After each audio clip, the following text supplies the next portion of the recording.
This video is entitled Students' Guide to Making Effective Group Presentations. So welcome. Making effective presentations is critical to academic success. Quite often, presentations are done as part of a group project. There's a video on my channel, Rydeus-The channel, called Students' Guide to Forming an Effective Group for a Class Project. As well as there's another video called Students' Guide to Proofreading Their Written Reports. If you have not seen these videos, you should check them out. They provide a lot of useful insights and strategies into your group work, your group presentations, your group reports. In today's video, we would look at ways to ensure that you nail the presentation. Now, I'm going to give you some tips. Tip number 1. Ensure you have a confident and comfortable presenter as part of your group. When forming the group, try to ensure there's at least one person in that regard. In the video that I mentioned earlier, Students' Guide to Forming an Effective Group for Class Projects, we talked about having the knowledge, skills, abilities, and other attributes to ensure that the group can meet its objectives and can function effectively. In this regard, at least one member of the group should be comfortable in terms of their presentation skills. That's important when you're forming the group. Tip: ensure you have all the relevant presentation details.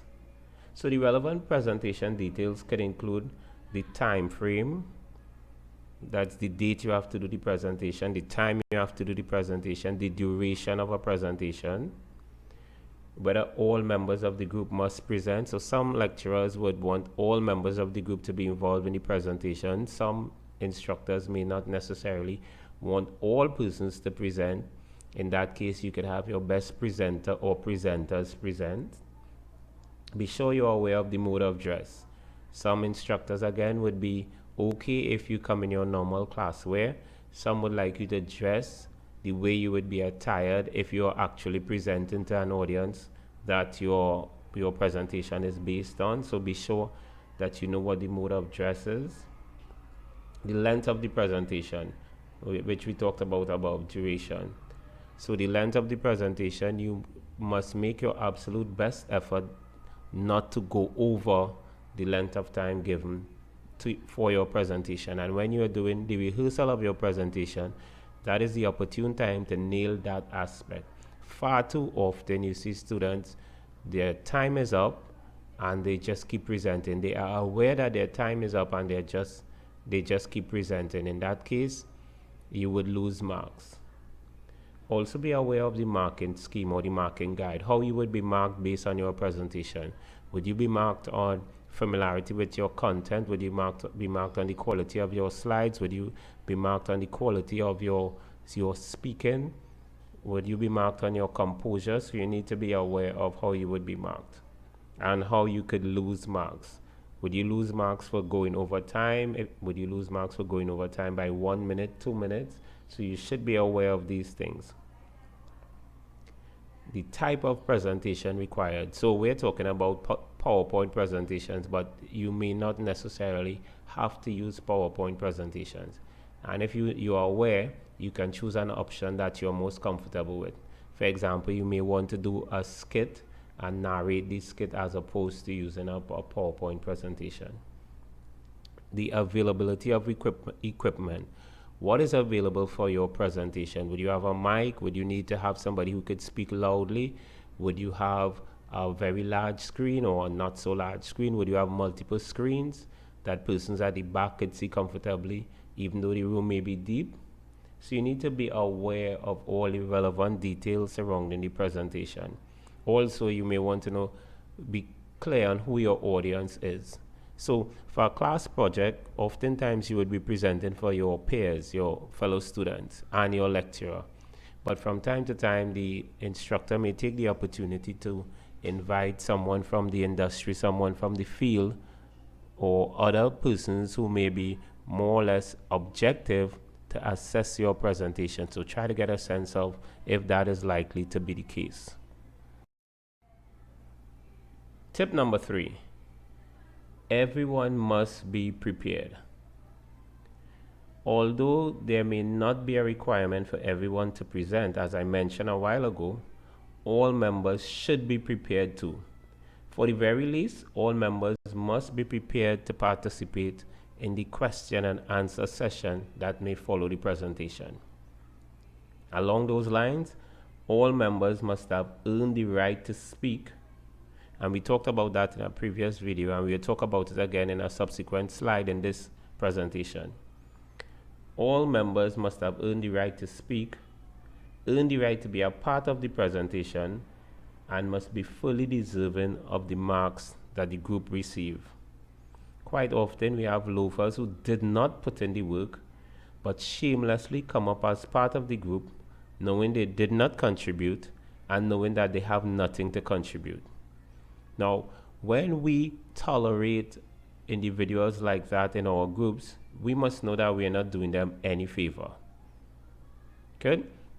You're not doing an individual any favor simply by allowing them to loaf in your group, because remember, you develop in relation to the demands that you're putting on yourself. If your colleague is not doing the work that they're supposed to be doing, they are not going to be learning it or developing in the ways that they're supposed to be developing.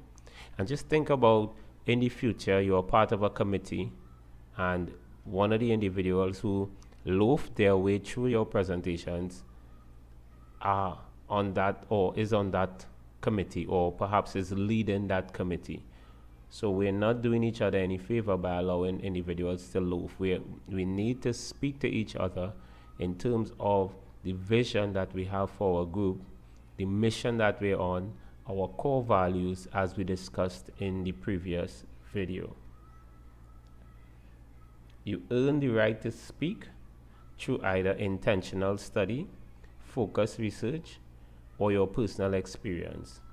If a member is coming to the presentation not taking part in the focus, in the intentional study or the focused research, or they do not have the experience, ask yourself, what value is that individual to your presentation? So we must all be. Tip number 4, always rehearse your presentation. Rehearsing your presentation provides numerous benefits. Let me give you a few of them. You can know and critique each other's parts. So quite often we have presentations where persons are hearing the other partner's part for the very first time. That could never be optimal. So when you rehearse your presentation, you get a sense of what the other person is going to share, and you can critique it. You can take away some of the not so good parts and even make a contribution towards its improvement. When you do rehearsals, almost always the content is improved. Invariably, the content would be improved once you do your rehearsals. Another tip, another advantage, you increase familiarity with your content. So quite often you see persons reading word for word from slide in their presentation, reading word for word, and in some cases not being aware how to pronounce certain words on the slides, because they're just reading that which was done by the final person who touched the slides. Once you rehearse, you improve your familiarity with the content. Members become more comfortable, more confident, and more at ease through the rehearsals. You also enhance your ability to answer questions. Once you're rehearsing your presentation, you're getting more comfortable with the content, you would improve your ability to answer questions. You also get to test the technology that you're using. So you get an improved sense of what the technology would allow you to do, particularly if you are able to use the same technology that you'd be doing the final presentation on. You get to test the timing. You're able to use time to its full advantage, because you do not, if you're doing the presentation for the first time as a final presentation, you wouldn't get a sense of how much time you're actually using to do certain things, the amount of time you might be spending on one slide versus the number of slides that you have. When you do your rehearsal, you could get a clear sense. Let's say I have 10 slides, I have 10 minutes, I know I can spend no more than 1 minute on a slide. If I spend more than 1 minute on one slide, I know I have to take that time back from another slide. So your rehearsal gives you the opportunity to experiment in that regard. You also send a clear message to yourself that you're serious and you want this. I am preparing myself for this presentation because I want a good mark. You send that clear message to yourself, and you increase the likelihood of getting the marks that you want when you rehearse. You send that clear message, you're serious about getting a good mark, and you increase the likelihood of getting the mark that you're after. And of course, you grow as a person in relation to the demands that you put on yourself. Each time you rehearse your presentation, you put demands on yourself to get better, and that increases individual competence. Tip number 5, create effective PowerPoints. Now, I'm going to go through about 20 tips that could assist you in creating your PowerPoints themselves. Tip number 1, and I'm going to have all these tips on this slide here, so if you want, you could actually have a snapshot of these 20 tips that might serve you. So although the font may be small, I am actually doing it intentionally so you could have the 20 tips on one slide versus going from slide to slide. Tip number 1, improve your understanding of Microsoft PowerPoint. So on the toolbar, you would see things like home, you would see insert, you would see transition, you would see animations, you would see review, you would see slideshow, you would see view. So there are several tools on the toolbar for the Microsoft Word software.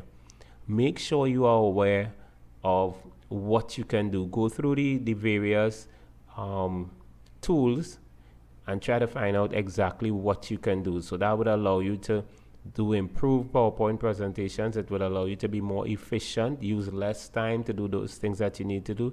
It would allow you to be more effective. Once you know exactly what you want to do and you know how to use the tools, you're going to become more effective. So that's tip number 1. Try to find out more about the tools that you have at your disposal. Quite a few students would go through their entire university experience and not know much more than typing on a slide and clicking the slideshow function. Try to improve in that regard. Number 2, standardize your slides. Use a simple and consistent design. So go to the layout and select the kind of slide that you need, and go to the design and make sure your design is consistent. So from time to time, you see persons copy a slide from one of the group members, and they copy another slide from another one of the group members, and their final presentation has a variety of slides. That's not the optimal approach. Standardize your slide, use a simple and consistent design. Preferably use dark text on a light background. And this might seem quite straightforward, but from time to time you have individuals using light text on light background, which makes it may be easy for them to read because they are comfortable with the content on the slide, and they're also closer to the computer than the members of the audience. But persons in the audience may have difficulty with the light text on a light background or dark text on a dark background. Tip number 4, match your style to your audience and make an effort to use simple language. Match your style to your audience, so your presentation style, the way your delivery, match it to your audience. So for example, if you have a young audience that may be a little more challenged to sustain their attention in a serious way, you could have a presentation style that it encourages a little humor, or it includes a little humor from time to time. If your audience is perhaps a specific audience from a specific field and you are very, very comfortable with that field, you could use words specific to that occupation. You could use jargons as part of your style that you would get away with. But if your audience is from a multiplicity of fields, your style must not be one that is specific to any particular field. And best as you could, use simple language. So if you're presenting to persons involved in computers and you use words like gigabytes and you use words like a different type of computer language, they may be comfortable. But if persons are not within that field, simple language would be much more effective. Number 5, do not read from the slides. Use them as PowerPoint. So from time to time, you have persons reading every single word that is on the slide.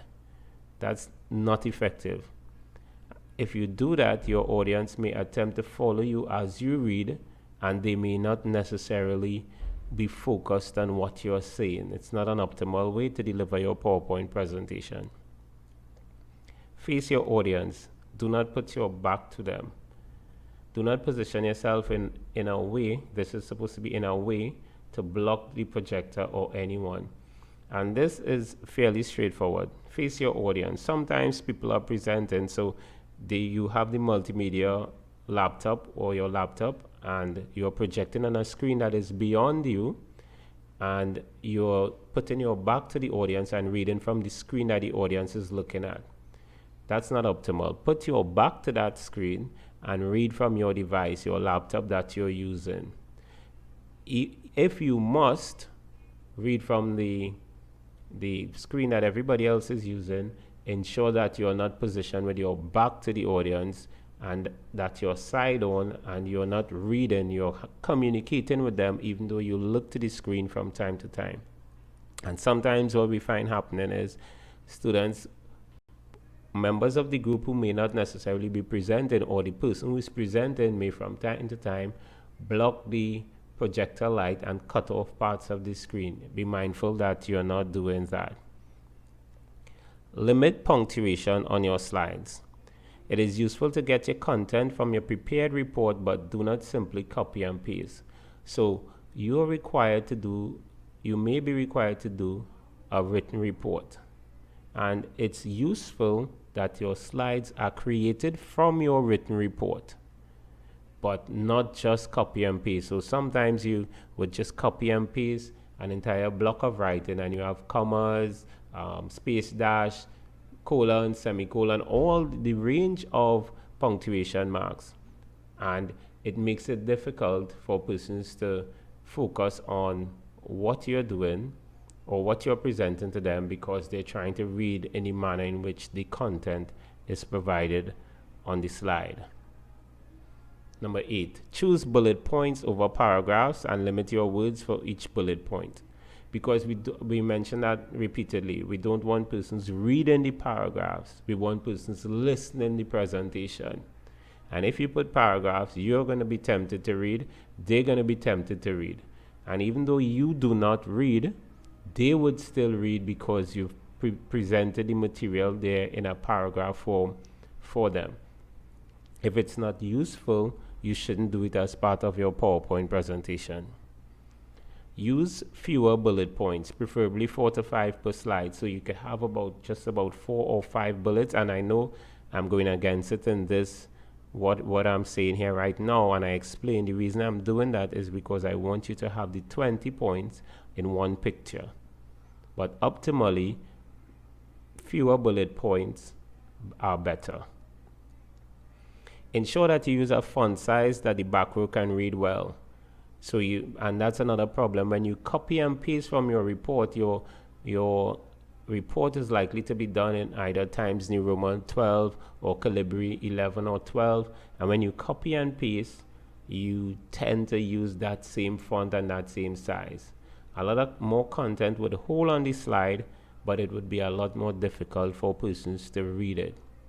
So ensure that your font size is a size that persons can see comfortably, even though the room may be deep with several rows of audience members. Number 11, resist the tendency for flashy transitions. So sometimes you see persons doing their PowerPoint, and when they transition from one slide to another, you see curtains opening and closing and swinging and dangling and all arrows shooting off and all different kinds of transitions. they could be avoided because it's distracting. Because it may cause somebody to focus on the transition and not necessarily and lose their trend of thought in terms of the content that you're presenting and the main objective of your presentation. So resist the tendency for flashy transitions. Resist the temptation for cute animations. So cute animations, it may do something for your presentation, but it also has the ability to take away. And the effect is really short lasting. The amusing effect is really short. It's very short in terms of the impact it's having. So we could do without them. If you're using photos or images, get the best quality you can. Ensure that the quality would remain when the size increases. So sometimes you're doing your presentation and you may copy a photo or image, and the photo or image that you copy would look fairly decent on your device in terms of the size of the slide or the size of the view that you're working with. But remember, when you go to do your presentation, you're actually going to be presenting on a larger screen, and the quality of the picture could diminish significantly.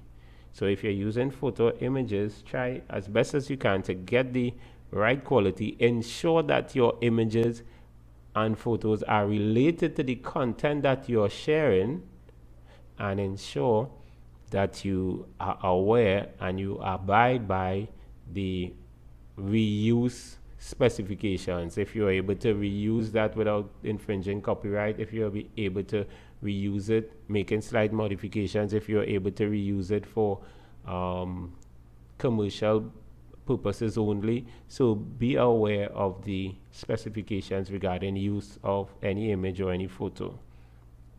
And I just said this here, number 14, make sure your images match your content.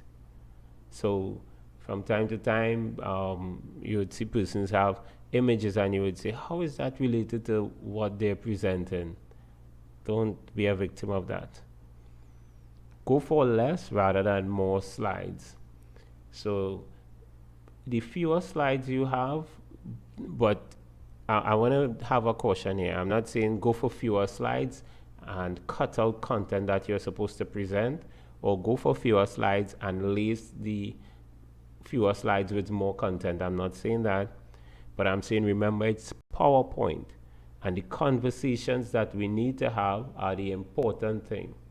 So if you can get your point there and you're speaking in terms of your point for maybe a couple moments rather than you reading everything that's on the slide, you can afford to go for fewer slides.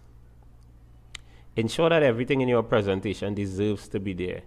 If you're not going to use something, do not include it. So sometimes you may find that you might have a student including a graph or a chart, and nobody could see the graph or the chart, but it's there. And the presenter is presenting on that graph or chart. Now it's useless to your audience. So it's either you need to totally remove it or just make mention of it, and you could possibly give a flyer or a handout with the graph or the chart that you're going to be discussing. But if you just have the graph or the chart on your screen and it's of no use, and you are aware that it is of no use, then that's not an optimal strategy.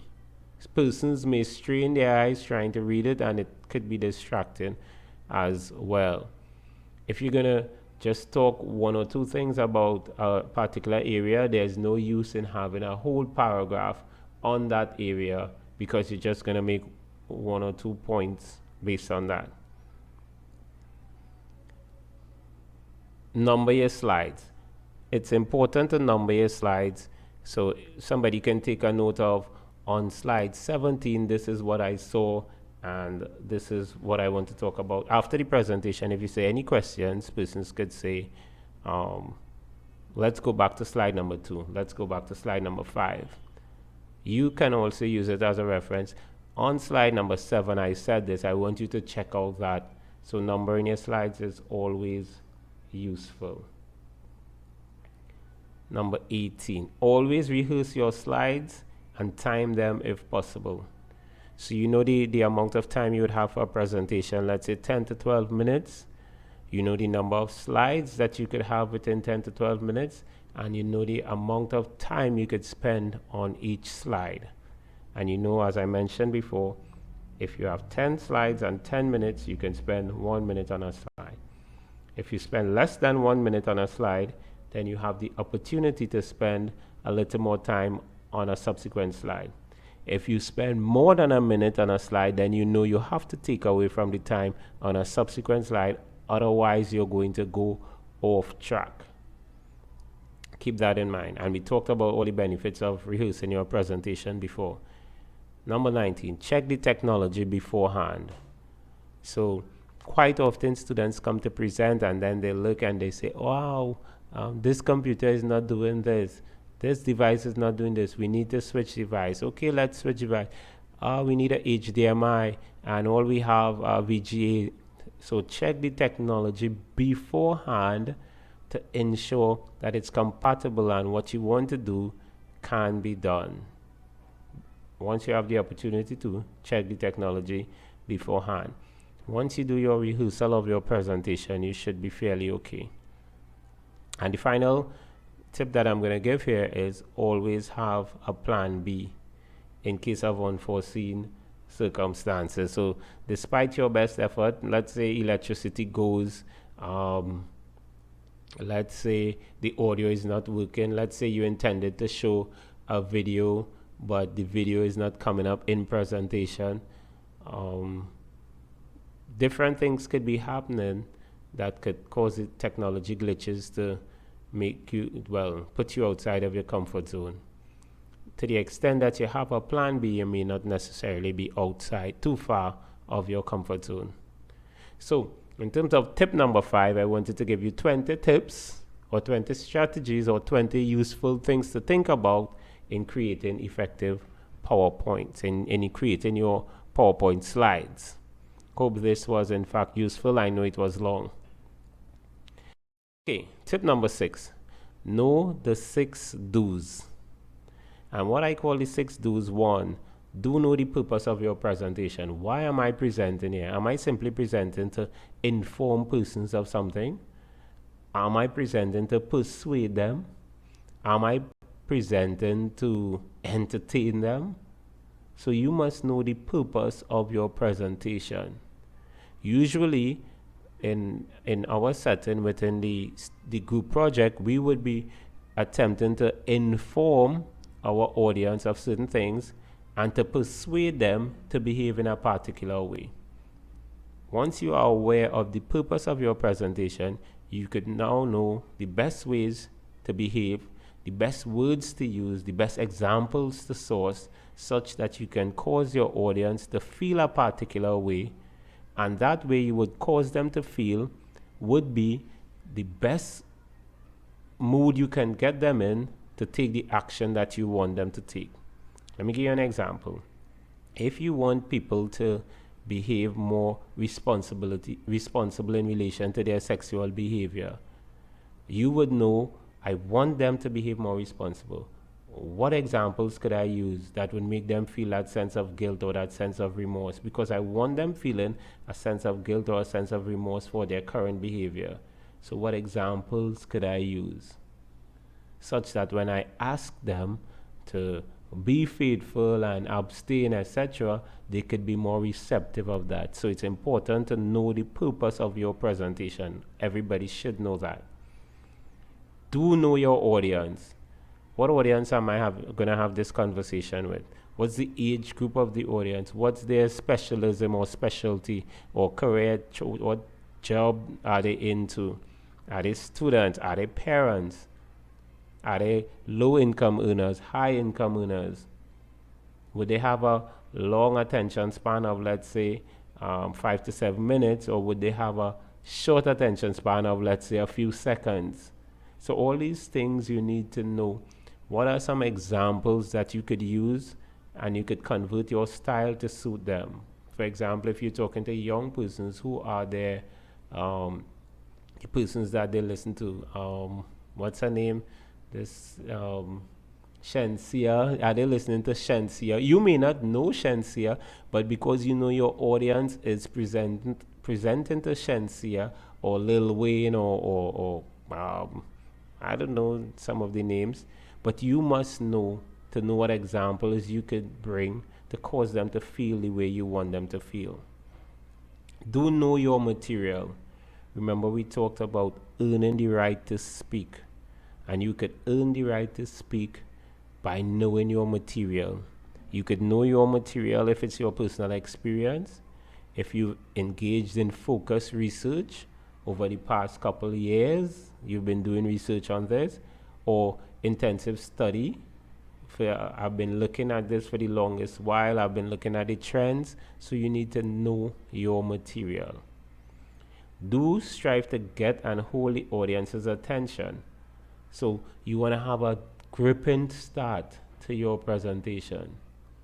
You want to have a gripping end to your presentation. So between a gripping start and a gripping end, and you want to organize your content all the way in between such that it flows from a gripping start into a gripping body into a gripping end, and you can hold their attention all the way through their presentation. Know the kinds of examples you could use. Know when you could use humor. Know when you could try to get the audience involved. Know when you could use a quote that could cause people thinking. Know when to raise your voice in your presentation and when to perhaps lower your voice such that you hold their attention all the way through your presentation. Do focus on the big idea. What is this one thing that I would like my audience to take away? What's this if I could only cause them to have one takeaway from my presentation? What's that? If we look back at the previous example where we talked about responsible sexual behavior, I really want them to take away from this that, let's say, condoms are extremely useful in that regard. So I must be able to focus on my big idea. I must be able to pull examples related to my big idea. I must be able to touch them in a space where it connects with them through my big idea. Maybe you use a song that talks about condoms. Maybe you look at a documentary that deals with it. Maybe you look at a movie that had issues that they would connect with. So you have to focus on your big idea throughout your presentation. And number 6, do visualize a successful presentation. So see yourself performing well, see your audience receiving you well, see yourself answering questions comfortably, see yourself feeling at ease, see yourself feeling great at the end of your presentation. Your body will get accustomed to this picture that you're creating of yourself as a successful presenter and would fill in the blanks as you continue to present. So that's tip number 6. Tip number 7, manage fear and negative emotions. Now, many hold the view that presenters are born and not made. That's a myth. Some hold the view that fear and nervousness are impossible to overcome. That's another myth. Facts. Fear is nature's way of helping us. How can we benefit from knowing this? One of the first things you need to do is ask yourself, what am I afraid of? And sometimes many of us are afraid of ourselves. Fear of performing poorly and not pleasing your self-esteem. So you could take the attention off of yourself and channel your attention in the direction of informing or persuading or entertaining or causing your audience to take certain kinds of action. Get rid of the fear of performing poorly, because it's not necessarily about you and your self-esteem, it's about you being effective. And when you do that, you would present in a manner that is effective and you would feel good about that. Sometimes we have fear of our audience, that the audience may tease or laugh at you. Well, I say, remember I said, be aware of who your audience is. And sometimes we just have to present to who we have to present to, and we can't change who our audience might be. But the more you are aware is the more you could connect with those things that they connect with and strip them of that desire or tendency to want to laugh or want to tease. Sometimes you have fear of your material, fear that you might have nothing sensible to say, or something along those lines. As long as you are well prepared, you don't have to have that fear. As long as you've earned the right to speak, as long as you can speak with authority, all your fears would dissipate within the first minute of your presentation. You may have this nervousness as you are about to go to your presentation, but as you begin to present, all your fears would dissipate. Now, let me give you some coping strategies. Practice cognitive restructure. And what is cognitive restructure? It's simply rewiring in your own mind your chances of doing well. So in your mind, you could be thinking, I'm nervous, my audience would laugh at me, I have nothing good to say. Cognitive restructure simply say, restructure that thinking and say something like, I've prepared well, I know my audience, and I'm a very comfortable presenter. So you rewire the way you think about yourself in terms of the presentation that you're doing. Another coping strategy, you could hide your negative feelings from others. So yes, you might be nervous. Yes, you might be intimidated, but courage is feeling the fear and doing it anyway. And the only person must know that you are nervous and that you are afraid must be you. Assess your condition reasonably. The audience that I'm presenting to, I'm comfortable with them. The content that I'm presenting, I'm comfortable with it.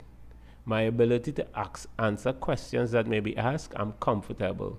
The time frame that I have, I'm comfortable. So you assess yourself reasonably. You assess your audience reasonably. And then you just try to manage the anxiety that you might be feeling.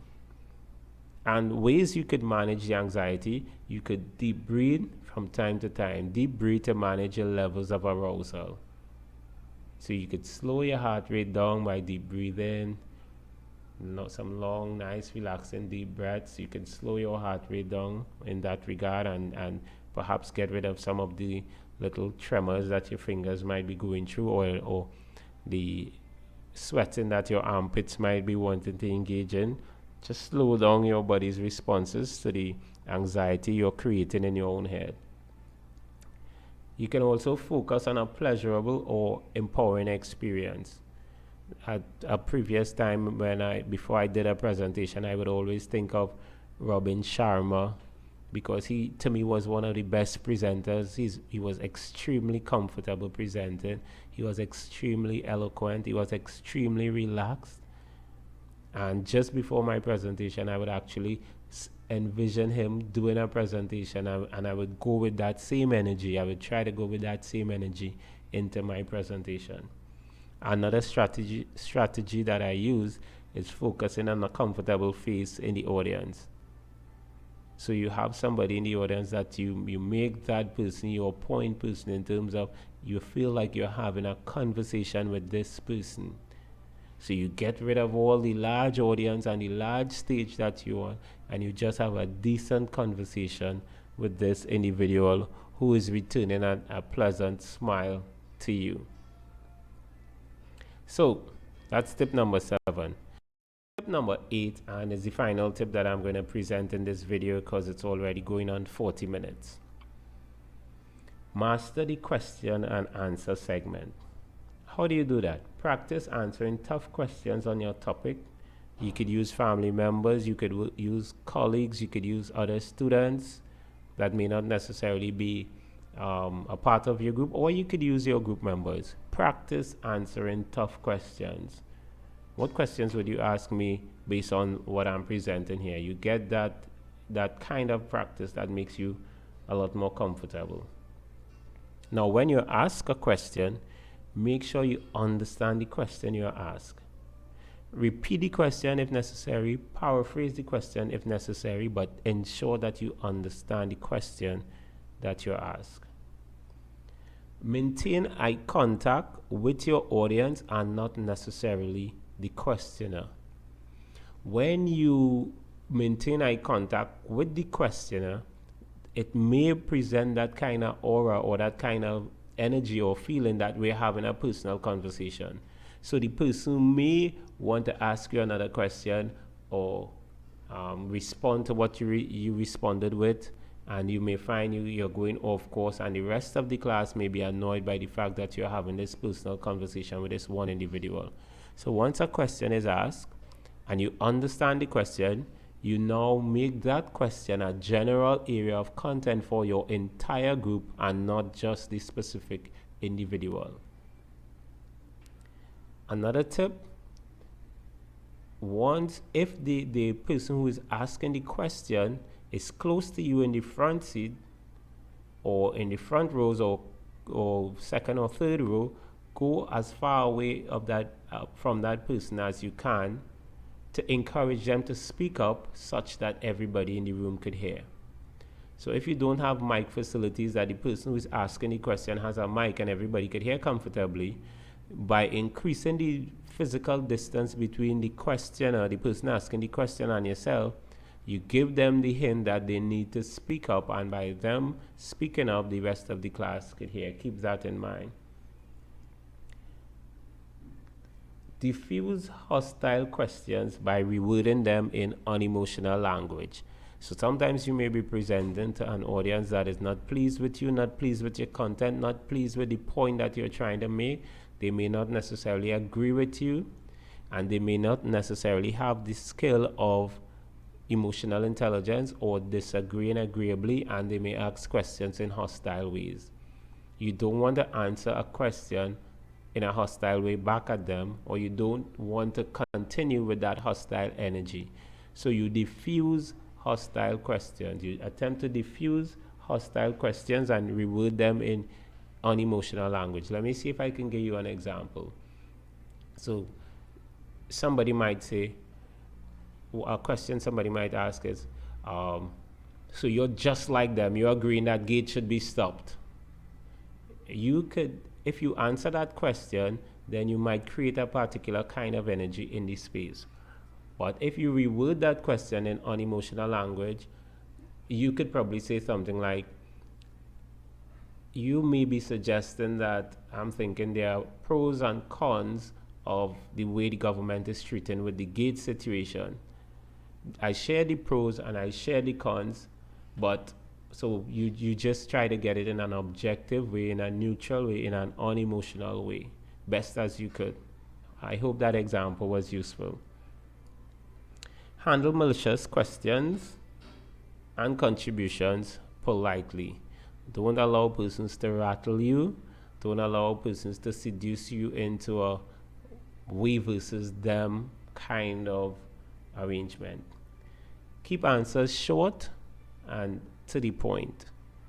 Once you believe that you've answered the question satisfactorily, once you believe you've pointed persons in a direction that would give them the answers that they're looking for, try to end that particular answer to a question there. Don't be afraid to say, I don't know. If you ask a question and you don't know the answer, then perhaps I don't know is the only answer or the best answer you could give. Sometimes you could attempt to bluff, sometimes you could attempt to wing it, and sometimes it would work for you and sometimes it would not. Keep that in mind.